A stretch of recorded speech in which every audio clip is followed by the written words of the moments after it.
Oh man. Well, I normally get really hyped to see Clarke Schmidt pitch, and yeah, that wasn't it, Gary. That was not it. And obviously the title is how long will it take Clarke Schmidt to help out Yankees? I'm not saying that he doesn't help them out by pitching. Like, he is a starting pitcher, and his last outing, we saw some good things out of. But as far as when I say help out, I'm talking about being the Clarke Schmidt that we, grew to really like last year. And I don't know if it's going to be for another start or two, maybe another 3 starts. I mean, he does technically have to kind of, get back to where he was.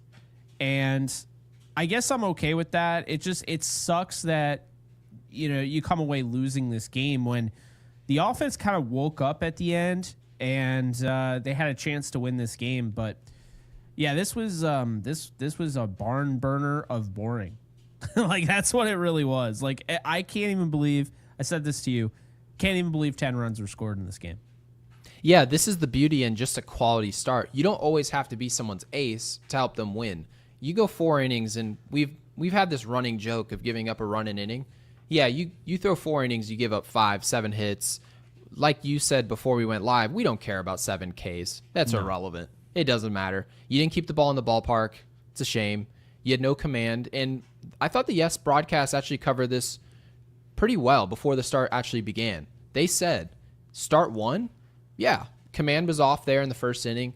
Innings 2 through 4, we actually liked what we saw. We saw some breaking balls on the corners. He was actually throwing strikes. He wasn't just nibbling like Squidward. So it was obviously, we saw some flashes of the player that we saw all of last year, right? At least while he was healthy.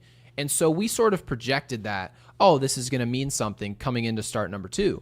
Certainly. Now, obviously, it's tough to be consistent when you're coming back from injury, but we've also seen Schmidt last year come back and he hit the ground running, right? We had a very injured rotation last season, and Luis Gil stepped up. Schmidt was gone, comes right back, didn't miss a step. And I think we were sort of projecting that that would be the case again, that we would just see that version of him. We don't really care about the Ks. We were looking for efficiency, quality starts. We've been struggling with that, right? Rodon finally gave us a good start. Fried's been special all year. He's not just giving us quality starts. He's giving us dominant starts. So we need to start filling in the holes in this rotation. And like you said, if we looked up and had a quality start from literally anybody pitching today, well, we probably win this game, or it's right there at the end for the taking. And we pitched our way right out of it. So very unfortunate, but I want to give some updates before we get into the lineup and the performance of these guys, because I wasn't very pleased. There are a couple names. Obviously, some guys gave us something today in Jazz Chisholm. We'll discuss all that. But I want to give some injury updates. We saw Ben Rice taking at bat there, Jake, at the end of the game. And for those of you wondering, well, Ben Rice, one of our better hitters. Where was he? The update before the game, Ben Rice took some swings earlier, said he's feeling okay. Thought it was interesting they used the terminology okay in a way describing that he's not feeling 100%.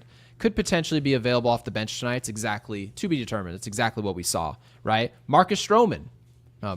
Sure, not a lot of people are excited to hear that name. Still feeling some things in his knee per Boone. So does not look like he's going to be a minimum on the IL. Take your time, Marcus. So that's all I got to say about that. Yeah, by all means, take your time. But yeah, I just think Ben Rice is perhaps not 100%. I think given what this lineup, we're losing Trent Grisham, he's on the paternity list. We needed Ben Rice tonight. We did, right? We needed that bat. If he was 100%, I think he would have played. I don't think he is. I'm assuming he plays tomorrow, given he gave us that pinch hit.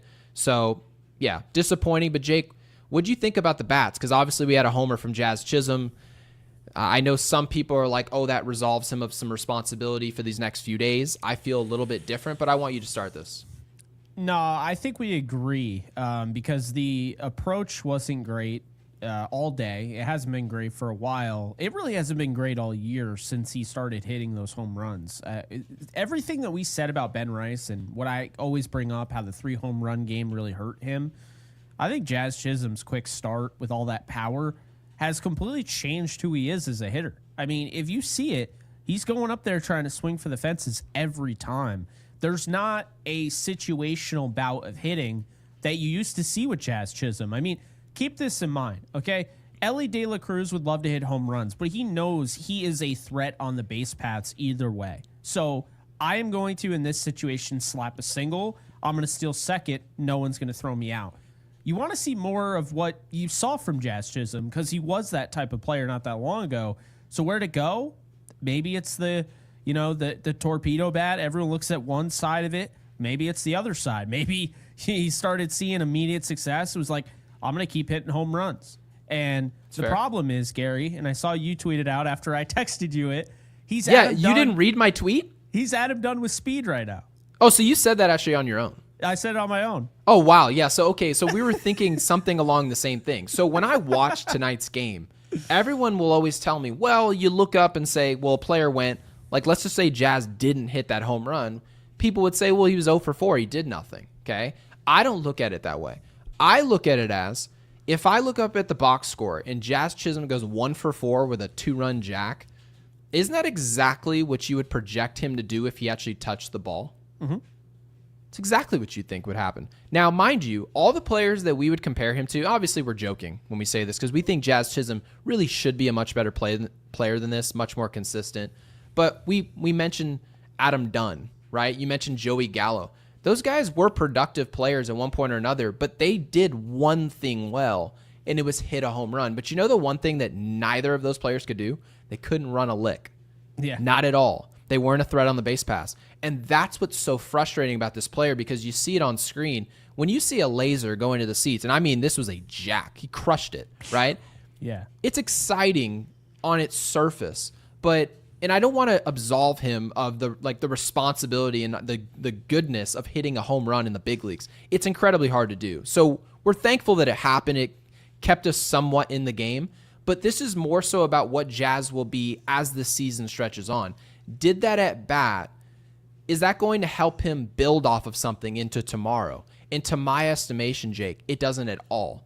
It's exactly what we're saying. It is boom or bust. It is his mentality. I'm trying to take lift off. Every swing is a Ken Griffey Jr. uppercut. Obviously, it doesn't look like Griffey, but you get the point. He is trying to take lift off. Nothing wrong with doing it every once in a while, but when it is your A swing, it is your B and C swing. Well, sometimes your B and C swing, if it's a homer swing, you end up walking back to the dugout, especially when you're a player this talented. Maybe that's not good enough. So I would like to see Jazz, and to give him some credit, I want to make sure this is also brought up to Jazz's credit. He did make some hard contact into a double play that doubled up Paul Goldschmidt. So in general, 2 bits of hard contact today, so definitely a good sign. But I want to see some habits from Jazz, right? Taking pitches outside the strike zone, more of a level swing. I don't want you pounding balls into the ground. We want to get away from that as well. But there's a certain somebody who's coming back. He's in a hurry to do so.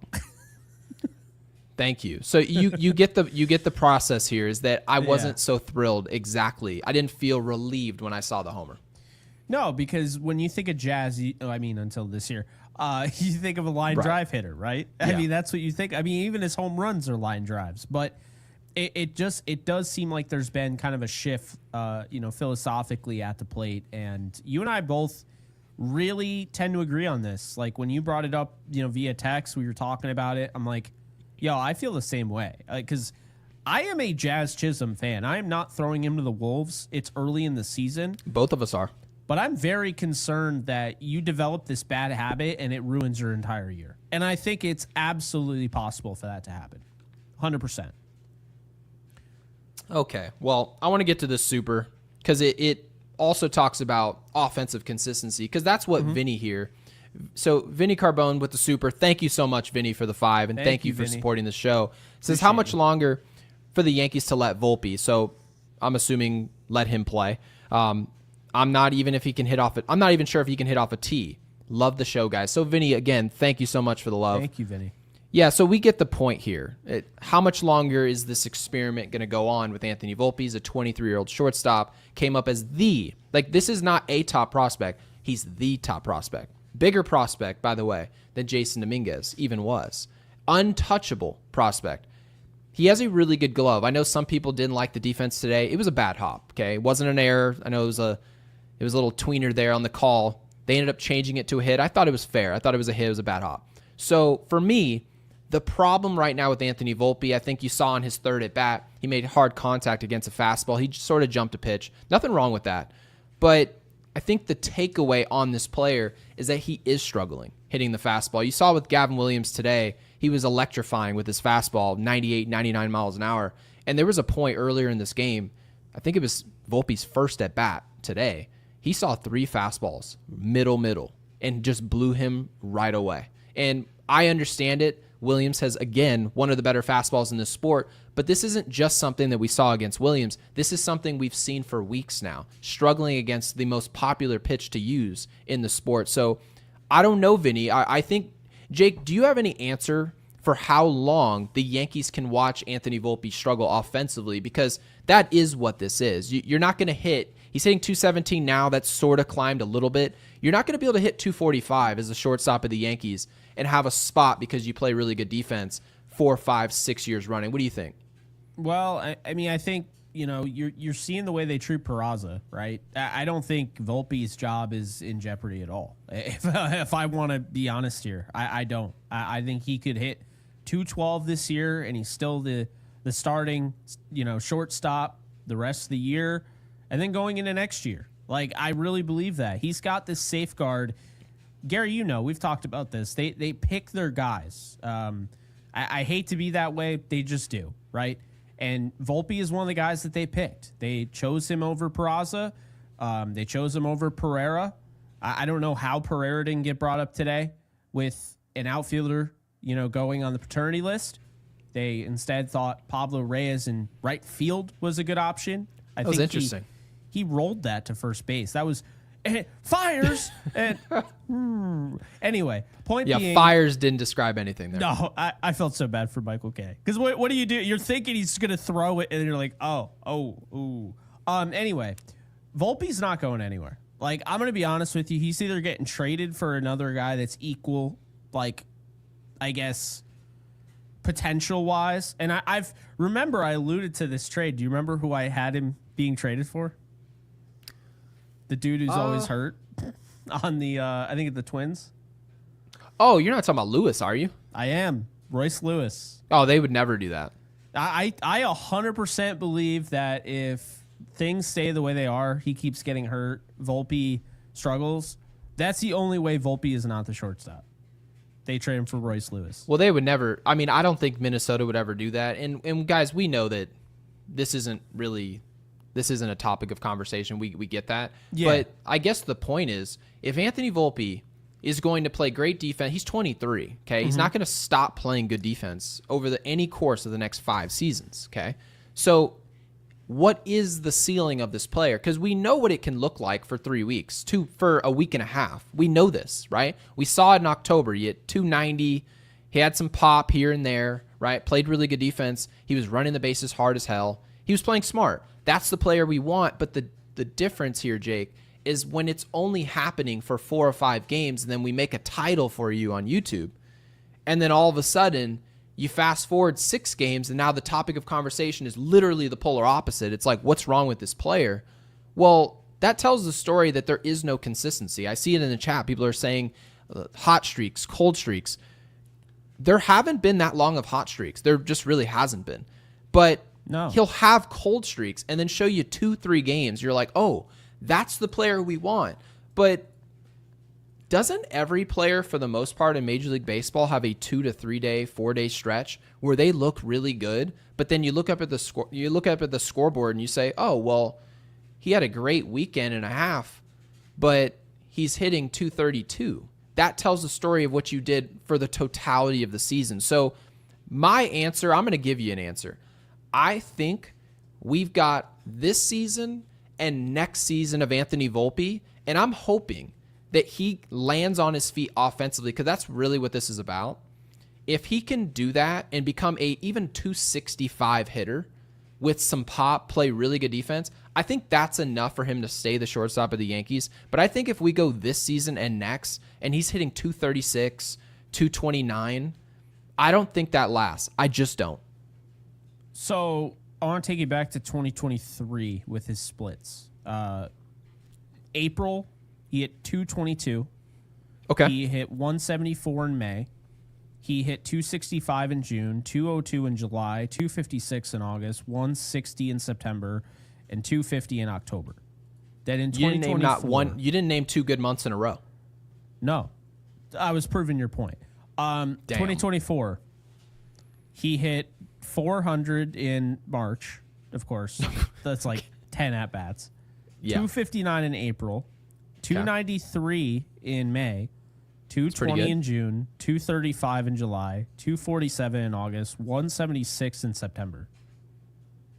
How many games did he play in September? How many at-bats? 85. That's significant. I mean, if you hit under 200 horrendous. for more than 50 at-bats, it's a slump. Especially for a speed guy. I actually tweeted that earlier today. Any player that you would describe in the Yankees lineup, this isn't just an Anthony Volpe thing. This is a Jazz Chisholm thing, right? This is Reyes. This is Cabrera, who can run a little bit, right? Mm-hmm.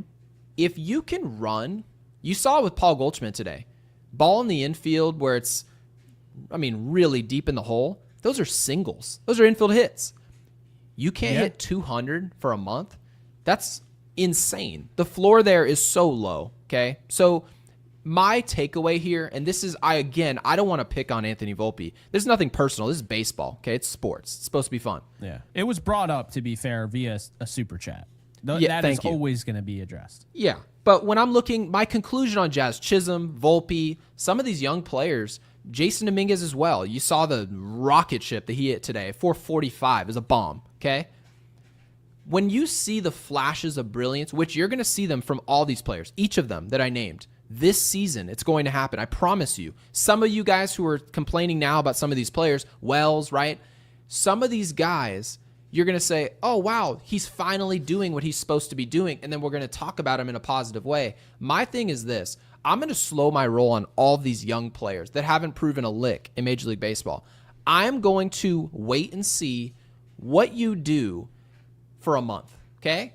And then when I say, that was a relatively consistent performance that you gave me day in and day out. You weren't perfect every day. Some days were horrible, but your next day wasn't horrible, or your next day wasn't horrible, right? And I can look at the totality of your numbers and say, he was a productive at bat for us. Defensively, he was productive. And when I can say that, now we move to the next month, and I say, okay, you hit 265. I told you that I would accept that 100%. It's what you gave me. We go into the next month, Jake, and you hit 210.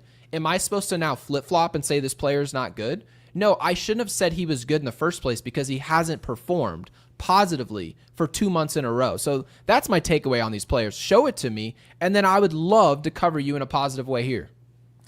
No, I agree with that. I mean, really, this guy, let's be honest, he never should have been put ahead of Jason Dominguez. That never made any sense. I mean, this guy, the way he was talked about since he was 17, I was Trey Turner. I don't understand that. But basically what I'm saying here is that because he's 23, I do think he's going to have a longer leash, Gary. I'm just being honest. I don't necessarily agree with it. And I'll say this because there were people criticizing us in the comment section yesterday about basically being too pro Boone, which I thought was hilarious. Oh, wow, really? Yeah. I've been called out a few times in the comment section like, oh, yeah, you're way too, you give Boone way too much credit or whatever. So here's me being anti-Boone. You ready for this? I'm ready. This man has had 339 games, whatever he's played. And right. He has a career batting average of what? I mean, Volpe is a bust right now, okay? And it's going to be hard for him to break out of being a bust. He's hitting 227 for his career. And by the way, just before you extend on this point, I actually wanted to describe to you what the analytics say about this player, okay? And I'm not going to just throw numbers at you, but I will tell you, there are people who look at him and say, well, 2025, his ops is still 735. That's above league average, right? There are all these different analytics to point to essentially the 220 hitter. This is not just an Anthony Volpe thing. The 220 hitter in general who just hits home runs anytime he makes contact with the ball, doesn't walk, okay? Strikes out a ton, doesn't use his speed. That player, analytics talks about favorably, okay? So you have a very difficult time convincing a lot of Yankees fans, I hate to say it, and a lot of baseball fans that some of these players are not performing the way they were supposed to. So am I looking up at the scoreboard and saying, you know what? Volpe's hitting 217, his on base is 313. I'm just reading, guys. Those are his numbers, non-debatable. But his ops, 735, above league average.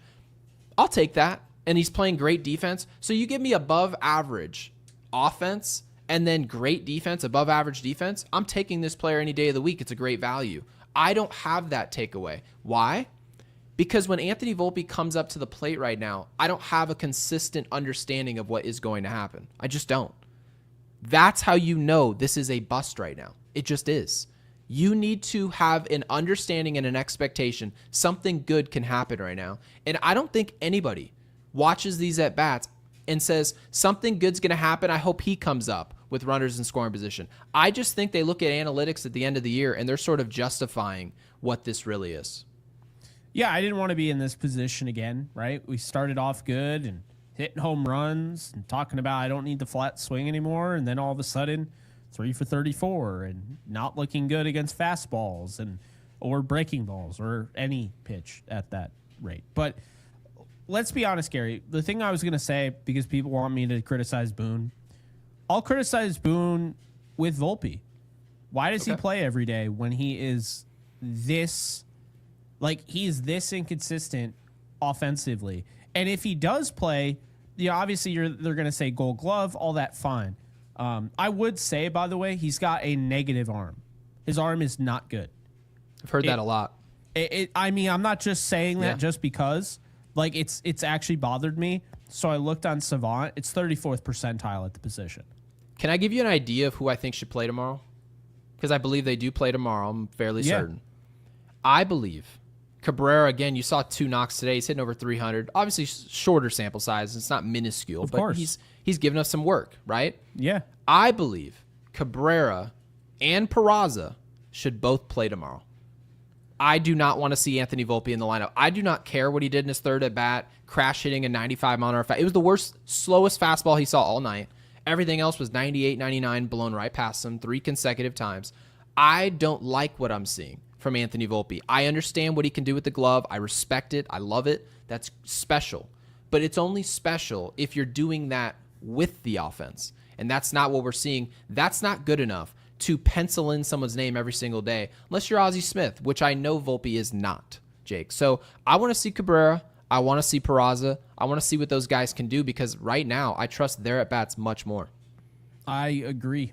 But yeah, I think it comes down to the fact, like we just talked about, like giving him a day. It's like Boone refuses to give him a day. He acts like the glove is so much better than everybody else, and I don't think so. Plus, I think the arm is a net negative, to be honest with you. So I have my take on that. I mean, some people agree, some people disagree. Some people think we're coming after Volpe, so I'll go after a guy that is probably one of my favorites on the team who's struggling mightily right now, Austin Wells. He looks pitiful. I mean, he really does not look good. Now, today he had 2 really hard hits. One turned into the double play. The other one was a line out. So I don't want to get on too much there because, today was a step in the right direction.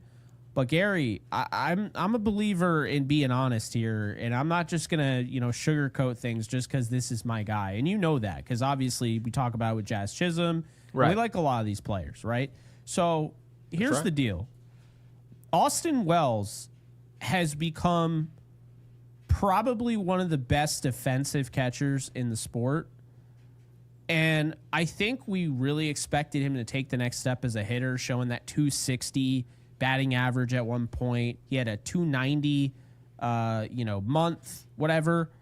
But, man, he finished the season with 229, which, by the way, was the exact same average as 2023. This is a guy that had a chance to win Rookie of the Year, keep in mind. But this year, he's off to a horrid start. I mean, we're talking 185, not even a 700 OPS. I mean, we're talking about a guy that started off the season. He's the first ever catcher in Yankee history, I believe, to lead off. And the first freaking at-bat, he hits a home run. And you're thinking, wow, okay, Austin Wells is here, right? Since then, he's really been pedestrian. And, again, there were 2 in particular, Gary. There were 2 at-bats where he crushed him really hard and they were both outs. Okay. That last at bat, and because I texted you it, that is a horrible at bat. In the bottom of the ninth, you're the leadoff hitter. Aaron Judge is next up, and you have a guy on second because of defensive indifference? Come on now. You have to be able to put the bat on the ball. You can't sit there and take a pitch just like, I mean, I understand it was a splitter, probably nasty, but what was the complaint, though? I didn't understand the complaining, because obviously... He said it wasn't a strike. It actually wasn't close to not a strike, okay? No. Quite and literally. then Judge got one that was like way off the plate, and I actually wanted to bring that up, Gary. Sure. Judge is at a disadvantage, but I think that was called, whether it's fair or not, I think it was called because Aaron Boone, as much as I like when he defends his players, he was wrong, first off. But second, he starts barking, like trying to get thrown out in the bottom of the ninth, or rather the top of the ninth, right after Austin Wells complained about the call, which was a strike. The next pitch is not even close to the strike zone in the other batter's box. Boom. He was calling that a strike if that was at Judge's head. I mean, that dude was pissed because wasn't even framed well. By the way, No. I actually think I have an opinion that maybe others don't have on this, and maybe they don't agree, and I'm comfortable offering it.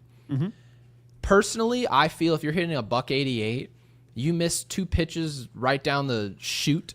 Okay, I was going to hittable get pitches. to that. Yeah, he missed that. Why? You didn't hit those pitches, right? Yeah. Then you take a splitter. That was a strike.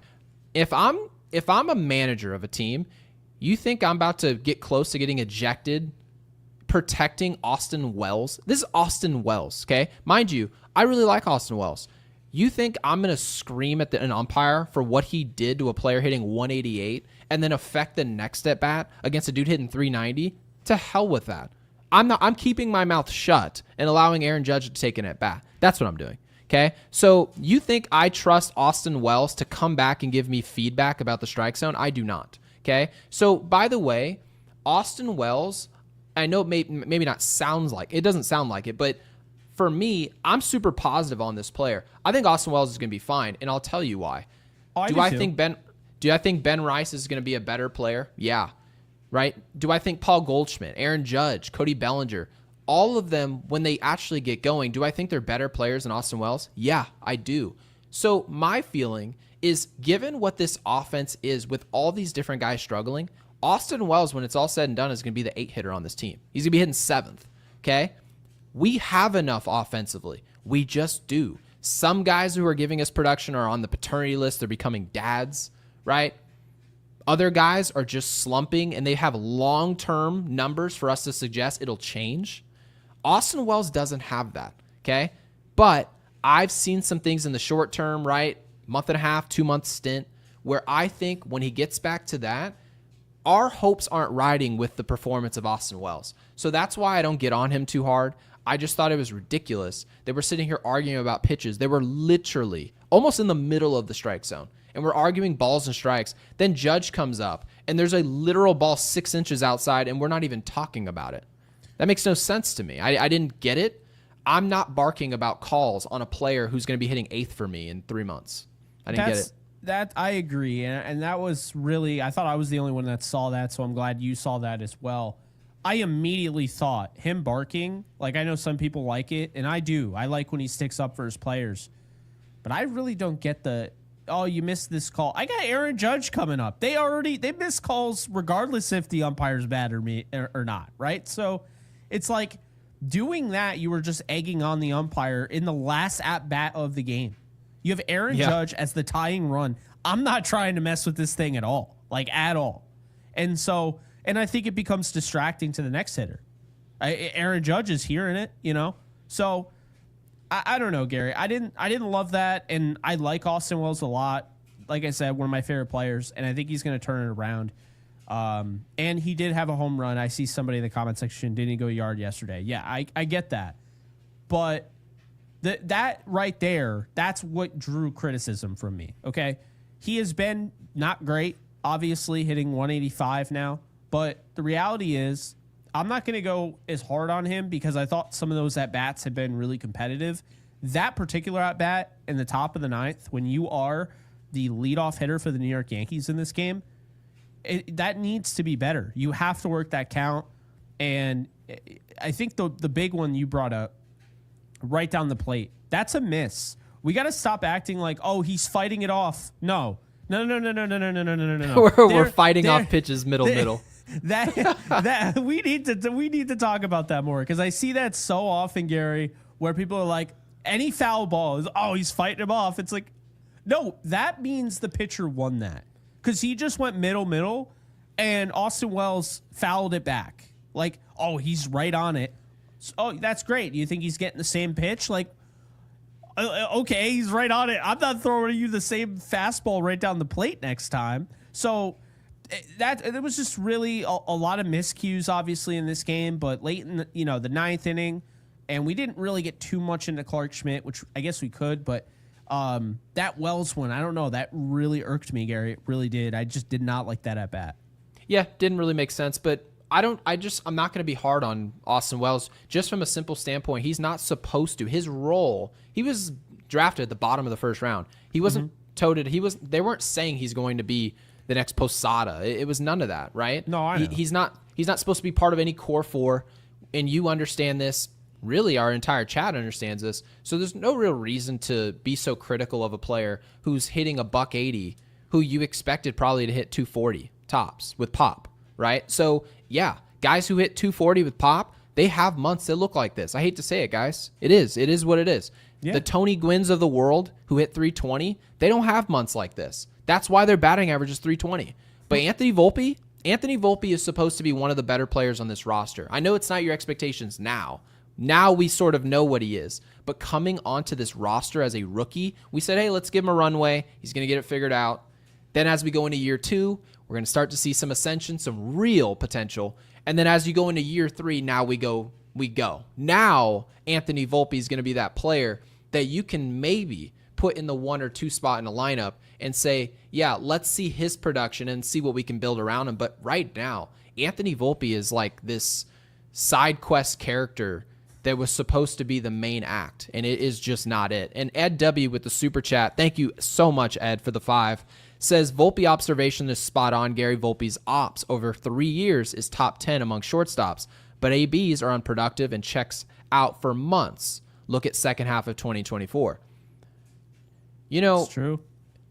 That is accurate. I agree with my own statement. No, I'm just kidding. But my thing is this. You can't just look at different stats and then just confirm to yourself, oh, you know what? It wasn't that bad. Let me look across baseball and see what Nick Ahmed was doing.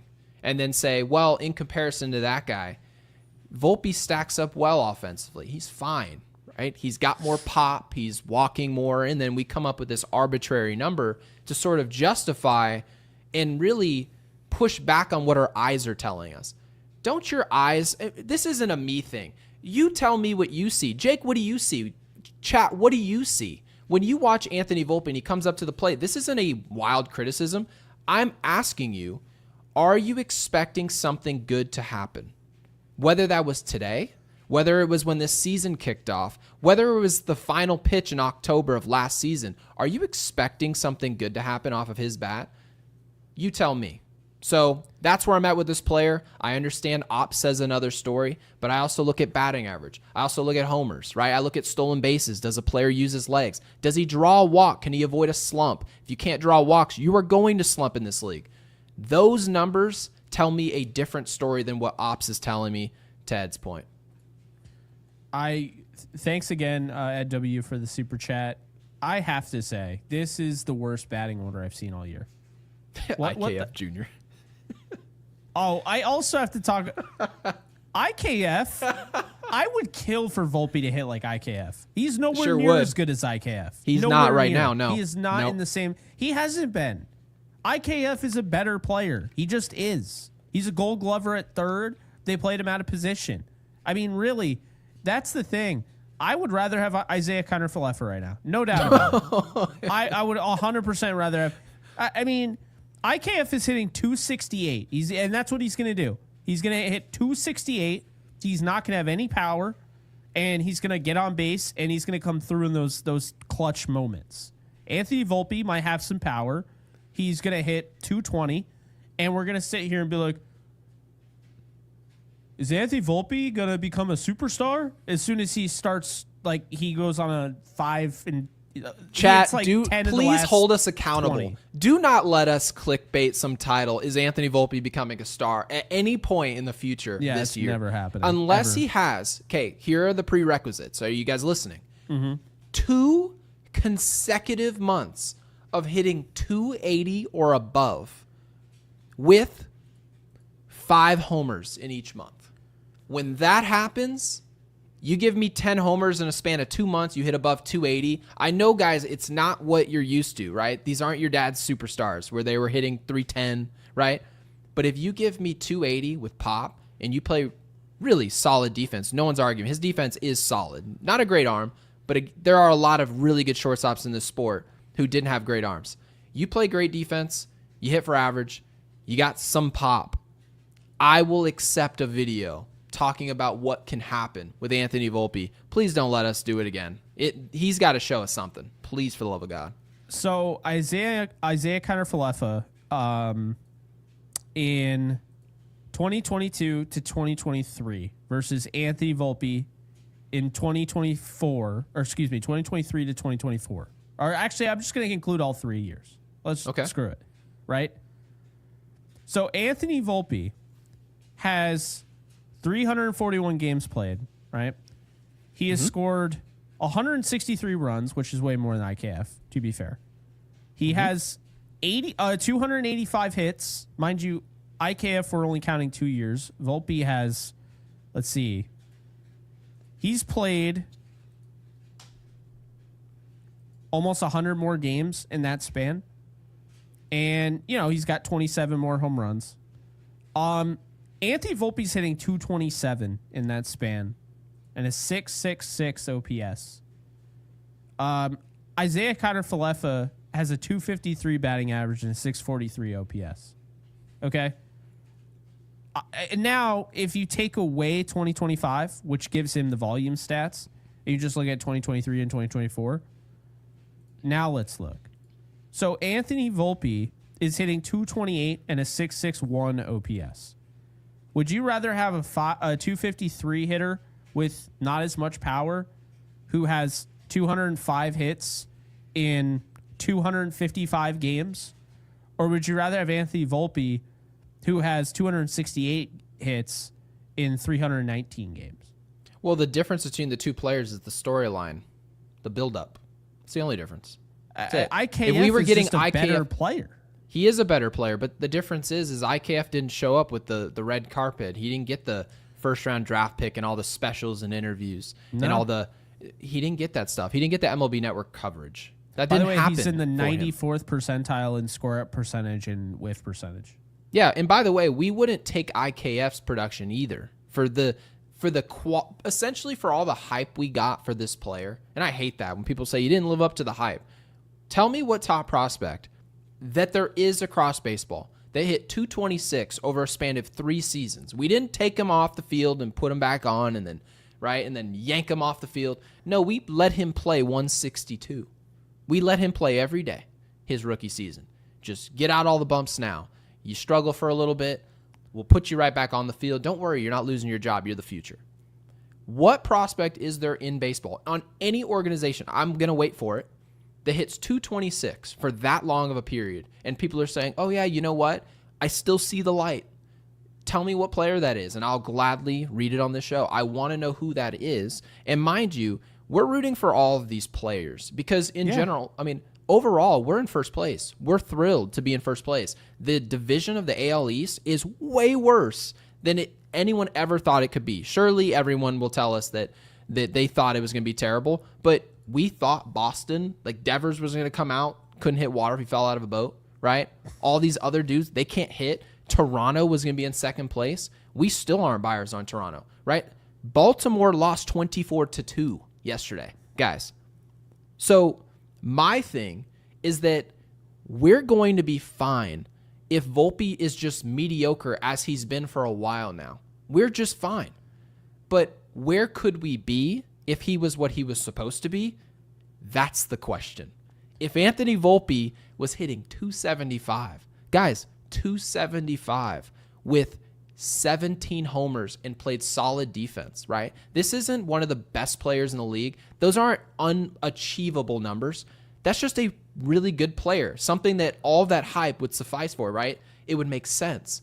What would the Yankees be if those were the numbers? That's what you should be asking yourself. So my answer earlier, it should be this year. You watch the end of this year. If he plays this entire season and I see a player who hits 230, I'm immediately throwing up an offer on Indeed, trying to figure out who's going to be the shortstop for the Yankees. I know that sounds funny. People want to, whatever it is. It's I'm going to be looking in the Lombard system. Jr. then. If it's going to be Lombard Jr., I'm thinking Lombard's going to play third base. I've always felt, given the vacancy over there at third, there's never been anything solidified there for a while now. I'm thinking that's his position. Go find me a shortstop on the market. Goodness gracious. I got somebody for you. You're going to hate I'm me. not going to like it. Yeah, please. Dansby Swanson. They already have him. Just kidding. Well, first off, Dansby Swanson is miles better than what Anthony Volpe's given us. Dansby Swanson has power. He's hit. Can you pull up his numbers, please, for the love of God? I have them in front of me. Please read them. Well, so here's the deal, Gary. I agree with you when you said he's Dansby Swanson last year. He actually is. Because basically he's around a 250 hitter, right? So he'll end up hitting around 250. Okay. 730 OPS. That's Dansby Swanson for his career. Like, he is Dansby. 20 home runs, 250, 730 OPS. Like, that's his 160 game average. Can I ask you a question? Is Volpe going to hit 250 this year? Is he going to hit 20 homers, or is he going to have an ops of 730, you think? He'll hit more than 20, I think. You think Volpe will have more than 20 home runs? Yep. But he'll hit, what do you think he'll hit, batting average-wise? Right now, based on what I've seen, I mean, he could turn it around. Don't get me wrong. But right now, I think he's going to be around 243 again. 243. So he won't even hit 250. I was going to guess. And I would say 712 low OPS. 240s. Yeah, I was going to say low 240s. Low 240s. That's not good enough to play shortstop for the Yankees. It's not. Not this organization. See, like, I don't, as much as I like IKF, I don't know why IKF is playing shortstop still. Like, I thought it was already confirmed he's not a good shortstop. But anyway, that's where the Pirates have it. Point being, though, and I don't want to, like, we kind of hijacked this. Anthony Volpe did score a run today. He had a hit, all of that. But, yeah. But, I don't want to be, like, the bully Anthony Volpe podcast. Oh, but he's a millionaire. You can criticize guys for long-term poor performance. They're doing better than us. I mean, come on. Oh, no, not Jordan S. You think a Volpe trade package for Bo could work? Realistically, right now, Gary, as a 23-year-old player, do you think anybody would trade for Anthony Volpe right now? Because I don't. I don't think anybody would trade for him. I think somebody would trade for him. I don't think they would trade for him thinking they're going to unlock him. Would they actually? No, they're not going to give you anything. You're like, oh, we're happy with what we got. But yeah, no, you're not going to get a player. You're like, oh, we think we can do something with him, but not Volpe. And then a team's just going to give that to you. They're not going to do that. I promise you. So any name that you like is not coming in that trade. Anthony Volpe is no longer this blue chip player. He's not. Put that away. I think most people think this. But Anthony, this idea that this is a prospect and we're in development, I think this is who he is. I think if it works, he's a 250 hitter with 20 homers and plays good defense. That is as good as it's going to get. He has in my opinion, no capability of going. What player in the history of the sport was like, you know what? I wasn't very good earlier in my career. Couldn't hit a fastball to save my life. But then in year 6, I just turned that all around. No, none of them. All players who were great in the history of our sport, they've always been able to hit a fastball. It's what they do with breaking balls, right? I'm just telling you guys, I don't think there's any potential here for us to be looking at a 2-hitter Anthony Volpe in front of a Aaron Judge and then saying, yeah, he has the potential to score 100 runs. No. Man, we're done with that. He reminds me of in the NFL? Who does he remind you of in the NFL? So player who was a blue chip, did mediocre work, and people still believe in. I don't want to say he was a blue chip because Anthony Volpe was never a blue chip. Blue chip is like top 5, top 10 in the MLB draft. I wouldn't even say that. Blue chip is Bryce Harper. Blue chip is Mike Trout. That is very true. I'm glad you cleared that up. That is accurate because technically I believe he was selected 17th. Is that correct? I thought he was drafted later in the first, but you could be right. I'm not sure. So, and that actually coincides with it. So you're gonna see him this year. 30th, yes. You're gonna see him this year. This player that I'm talking about. He actually plays. I'll give you a hint. Ready? Yeah. He plays for the team that is on the clock right now in the NFL draft. So he's on the Titans. Mm-hmm. Well, it's not Malik Willis, is it? No. Yeah, he's gone. But on the Titans? Who? Traylon Burks. He was a first-round wide receiver that, like Volpe, I was never really super high on Volpe. Like, I thought there were some good things, but I felt like people were kind of jumping the gun a little bit. Traylon Burks was a receiver. Mariota. Will Levis. Oh, my God. I mean, I wasn't. Oh, man. I guess you could say Will Levis is fair because, I mean, that they had that guy go in the first round. He went in the early second. But Traylon Burks was this first-round pick in the 2022 NFL draft. So it kind of checks out, right? Volpe started in 2022 in the MLB. Mm-hmm. And, again, first-round receiver, you're thinking at some point he'll hit like 800 yards, right? His best year was his rookie year. 33 receptions, 444 yards, and a touchdown. It's terrible. The following season, 16 catches for 221 yards, no touchdowns. And the season after that, 4 catches for 34 yards. And now people are like, Traylon Burks is a big-time sleeper this year now because they're going to have... And I'm like, we're really doing this again? Because what was the big issue with Volpe, right, was that people were saying, I think they were way higher on his power. They were like, oh, this shortstop has power. Like, I kept hearing he's Jeter with power. And I was like, you have to understand. That's so blasphemous. I was like, Jeter is like, lock him in, 290 to 320 hitter on the season, right? Yeah. Like, before you even see the season.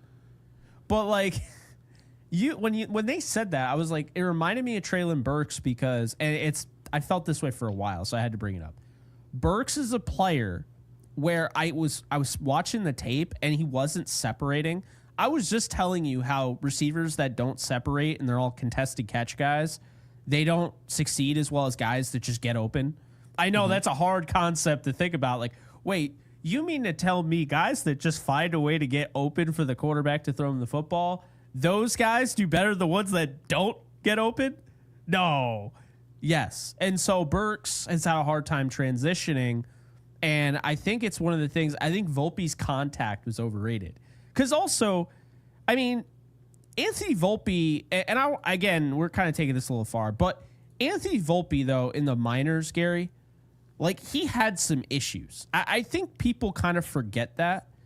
I mean, he hit 251 his last year at Somerset. He had 236 in Scranton. I mean, if you put those together, he had an 802 OPS and a 249 batting average. The year prior, he had a 294 batting average across high A. Oh, wow. So he was Dansby Swanson in minor league ball. But that's why I was like, I never really subscribed to that whole he's Derek Jeter with power. Because I just think people need to understand Derek Jeter was, I mean, he hardly had time in the minors. This guy was in the bigs like that. You know what I mean? Well, I know, but you don't have to convince anyone he's not Derek Jeter. He's not even Dansby Swanson. He's not Dansby Swanson. He played rookie ball, and he hit 215. Why does no one talk about that? I have no idea. Dansby Swanson, by the way, because I know we were like sort of laughing about that. Dansby Swanson was the #1 overall pick out of Vanderbilt, okay? Yeah. Mind you, they were expecting much more, but I will tell you this. He got $100 and some million from the Chicago Cubs. Do you think at the end of this season, you'd look at a 243. That's Jake's prediction, 243. Okay, and I agree with you. 243, some pop. His ops will be over 700 because he only hits homers. Right, he's swinging up. He's going to play good defense. You think any team in Major League Baseball, any team, one taker is giving Anthony Volpe over $100 million? The answer is no.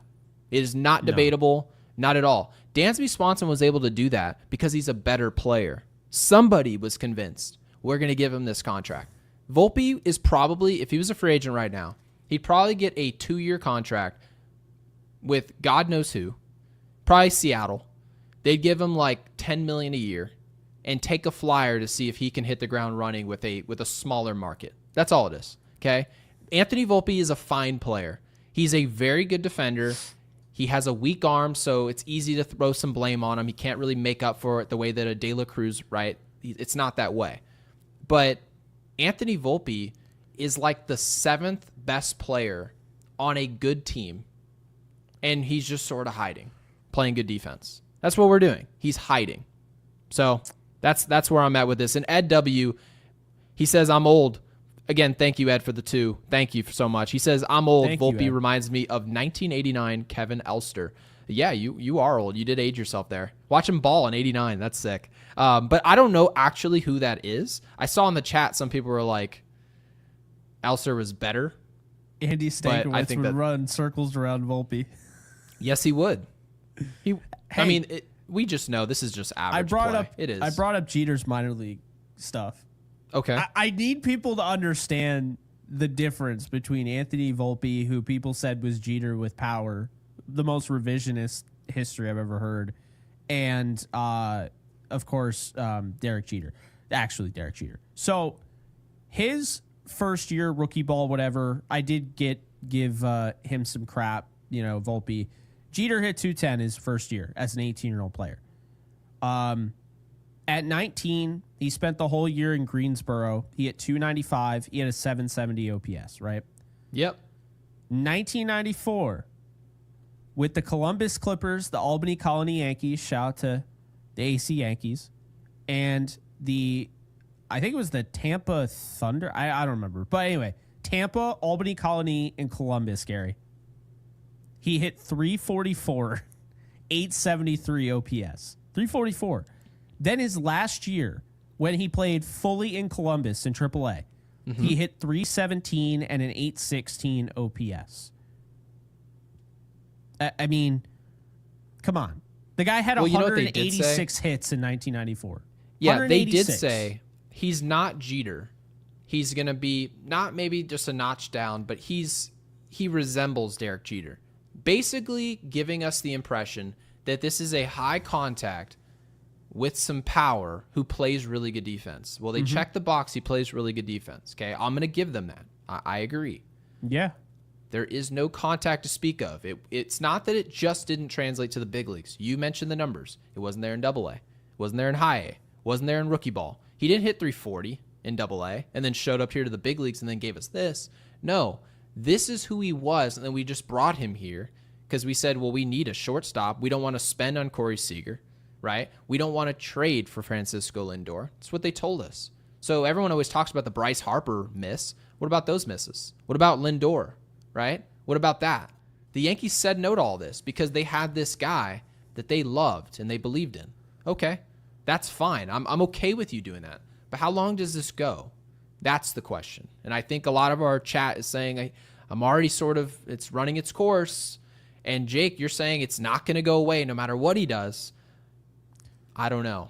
I'm feeling that if you're going to play this way, you deserve to be picked on. That's the job. I'm sorry. If you want to play mediocre offensive baseball as the shortstop of the Yankees, and then you want podcasters to not talk about you because it's mean, okay. Well, can't help you there. So, anyway, we should come up. We don't have to come up with a movie, but I think it's your turn. You can come up with a video game movie, or is it mine? I couldn't remember. It's your turn because yesterday, remember Last of Us? That is right. Okay. Great. So I went with Red Dead Redemption 2. What was that? Great episode, by the way. The new Last of Us. The new episode. Yeah. I'm not. No, I'm not like, yeah, dude, great episode. Like in the middle of the episode. Usually says that when we're done. But yeah, I'm going to go. What am I going to do here? I don't know. That was a pretty mediocre, unentertaining game. But I'm going to go with something that was super entertaining, especially when I was growing up on Nintendo 64. I'm going with GoldenEye 007. Drop that in the comments. Not here in the live, but you know the deal. As soon as we're done here, jump in the chat and drop in GoldenEye 007 or anything you guys want us to talk about in the next episode. We're very interactive. We're willing to do it, of course. And again, thank you guys afterwards so much for the super chats and supporting this channel. You guys have been sensational. And obviously, like the video.